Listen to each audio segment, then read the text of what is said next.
আজি মই অকলশৰীয়া। হয়, আজি মই অকলশৰীয়া। অকলশৰীয়া হৈ ফুৰিলো মই।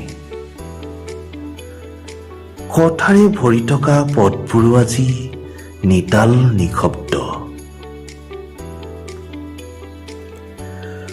মোৰ প্ৰিয় বন্ধুজন আজি নাই।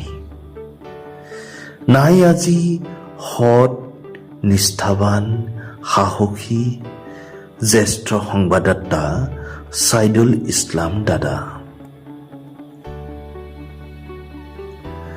যিজনে শিকাইছিল সত্য কিদৰে লিখিব, মানুহক কিদৰে মৰমেৰে ধৰি ৰাখিব। তেওঁ নাই আজিৰ বাটৰ সোঁতত, নাই আজিৰ কাগজৰ শিৰোনামাটো।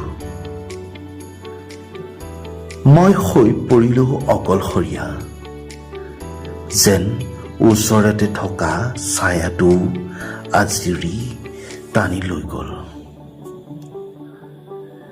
কিন্তু দাদা, আপুনি থৈ গ'ল একেদৰে সেই উজ্জ্বল পথ, সাহস, সততা, সমৰ্পণৰ পথ। মই সেই পথতেই চলিম, আপোনাৰ শিকনিৰ হাতত ধৰি।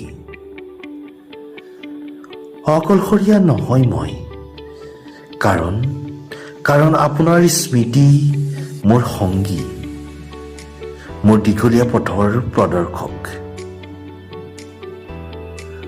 মইনুল হুছেইন ওজাৰ অনুভৱ, সাংবাদিক, লাহৰীজান, পাব্লিক টিভি, অসম।